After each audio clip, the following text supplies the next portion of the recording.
Hello दोस्तों, मेरा नाम मनीष कुमार है। मैं प्रैक्टिसिंग कंपनी सेक्रेटरी हूँ और हमारे यूट्यूब चैनल में आपका स्वागत है। बेसिकली आज मैं बात करने जा रहा हूँ, जैसे कि कोई एनजीओ या सेक्शन 8 कंपनी या सोसाइटी अगर गवर्नमेंट ग्रांट चाहती है तो उस केस में, या फिर कोई NGO section 8 company trust society कुछ भी हो, किसी भी फॉर्म में फॉर्मेशन हुआ हो या इनकॉर्पोरेशन हुआ हो उसका, अगर वो एफसीआरए के अंदर, मतलब foreign contribution regulation act, basically अगर हम नॉर्मल शब्दों में कहें तो अगर कोई ये एनजीओ बेसिकली फॉरेन से अगर फंडिंग चाहती है तो उस केस में हमें एक रजिस्ट्रेशन करवाना होता है नीति आयोग के द्वारा। तो नीति आयोग में जो रजिस्ट्रेशन होता है उसे हम कहते हैं दर्पण आईडी। अब हम बात करेंगे दर्पण आईडी होता क्या है। दर्पण आईडी वो होता है जब भी कोई NGO, society, section 8 company, trust अगर इसमें रजिस्टर्ड करवाती है तो वो बेसिकली एक इंटरफेस की तरह काम करती है। मतलब कि अगर गवर्नमेंट की कोई भी ग्रांट्स आएंगी तो ऐसा नहीं है कि आप अगर दर्पण आईडी में रजिस्टर करवा लिए तो आपको गवर्नमेंट ग्रांट्स मिल जाएंगे। हाँ, एक आईडी मिलेगी जिसके थ्रू आप रजिस्टर आप आपको एक तरीके से बोल सकते हो वेबसाइट है जिसपे कि आप हर मिनिस्ट्रीज के लिंक दिए हुए हैं, वहां पे जा करके आप चेक कर सकते हो और वहां पे रजिस्टर करके अप्लाई कर सकते हो। उनके जो भी रिक्वायरमेंट्स होगी उनको फुलफिल करने के बाद अगर गवर्नमेंट्स को लगता है कि गवर्नमेंट ग्रांट्स देनी चाहिए तो उस केस में वो गवर्नमेंट ग्रांट अप्रूव करते हैं। उसी तरीके से दर्पण आईडी, जब हम फॉरेन से फंडिंग आती है सोसाइटी या सेक्शन 8 के लिए, उसके लिए मैं एफसीआरए पे मैं अलग से एक वीडियो बना दूंगा, वो तो कोई इशू नहीं है, बनेंगे वो मैं करूंगा। बट अगर अभी फिलहाल मैं बेसिकली बताता हूँ कि अगर फॉरेन से कोई भी फंडिंग एनजीओज वगैरह को आती है तो उस केस में गवर्नमेंट एक दर्पण आईडी की रिक्वायरमेंट मैंडेटरी होती है, एक डॉक्यूमेंट वो भी है। ठीक है, अब हम बात करते हैं कि दर्पण एनजीओ दर्पण के होता क्या है। तो एनजीओ दर्पण वो होता है कि वॉलेंट्री अगर कोई भी एनजीओ अगर यहाँ पे रजिस्टर हो जाती है, जो कि मैंने अभी भी बताया था कि रजिस्टर हो जाती है तो एक इंटरफेस की तरह काम करता है और नीति आयोग की वेबसाइट पे आप जाकर के उस चीज को चेक कर सकते हो। अब वॉलेंट्री ऑर्गेनाइजेशन और नॉन प्रॉफिट ऑर्गेनाइजेशन तो हो गया। अब हम बात करते हैं कि अब ये किसको मिलेंगे। मतलब कि ये बेसिकली उन लोगों के लिए होता है जो कि प्राइवेट हो।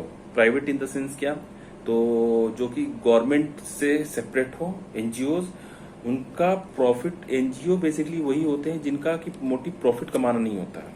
मतलब अगर प्रॉफिट जनरेट भी हो रहा है तो वो फिर से उसी कल्चरल एक्टिविटी या फिर जो भी उसकी मेन ऑब्जेक्ट है उसमें वो फिर से वो उसी में अपने सारे प्रॉफिट्स को फिर से रीयूज कर लेते हैं।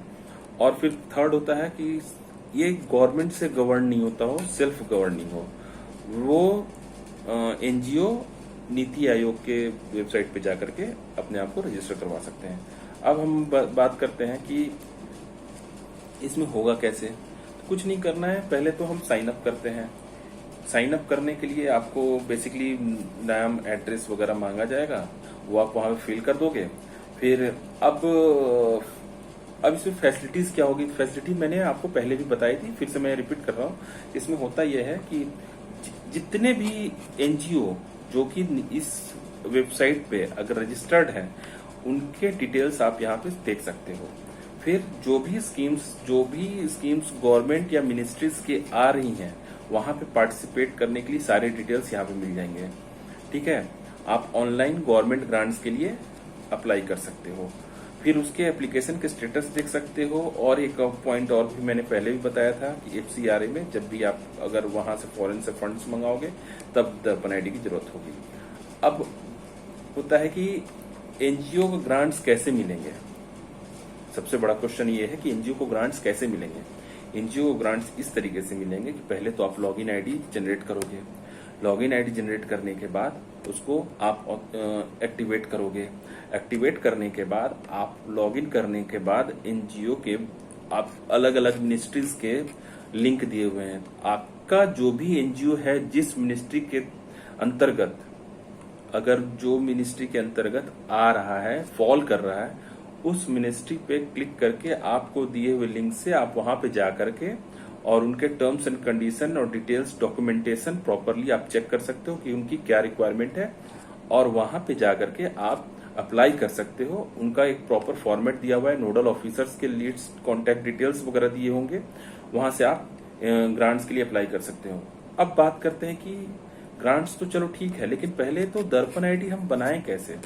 दर्पण आईडी बनाने के लिए मैंने बताया था साइन अप करना है। साइन अप करने के बाद जैसे कि फर्स्ट पेज ऑफ जो रजिस्ट्रेशन सर्टिफिकेट होगा, अगर सेक्शन 8 कंपनी होगी तो, या कंपनीज एक्ट में सेक्शन 8 कंपनी बोलते हैं एनजीओ को, या फिर ओल्ड एक्ट में देखा जाए तो सेक्शन 25 कंपनीज थी 1956 में, और उस केस में और सोसाइटी हो गई, ट्रस्ट हो गई, ये सब चीजें हैं, तो उनके एक रजिस्ट्रेशन सर्टिफिकेट आते हैं। रजिस्ट्रेशन सर्टिफिकेट की कॉपी आप रखो अपने पास। फिर रजिस्ट्रेशन सर्टिफिकेट की कॉपी वगैरह अपलोड करने के बाद एक यूनिक आईडी जनरेट होगी, जो कि इस तरीके की होगी। मान लो कि AB/2020/000123456 इस तरीके से वो यूनिक आईडी आपको नोट डाउन कर करके रख लेना है। फिर उसके बाद आपको एक लिंक आएगी, लिंक को एक्टिवेट करोगे तो आगे की प्रोसेस आप आगे कर सकते हो। नहीं तो फिर अगर आपको नहीं हो पा रहा है तो आप मुझसे कांटेक्ट कर सकते हो, कोई इशू नहीं है। और रही बात एक्टिवेशन के लिए, तो एक्टिवेशन करने के बाद भी जैसे डॉक्यूमेंटेशन पार्ट भी कुछ होते हैं, जैसे कि एनुअल रिटर्न्स वगैरह जो आपने फाइल कर रखे हैं, उन सबको उनकी कॉपी भी आगे दर्पण आईडी में जाती है। ठीक है, तो आज के लिए ये वीडियो कैसा लगा आप हमें बताएं, और प्लीज हमारे चैनल को लाइक करें, सब्सक्राइब करें, और हो सके तो औरों को भी इसके लिए रिगार्डिंग आप बताएं। और भी वीडियोस हमारे अभी आएंगे। Thank you.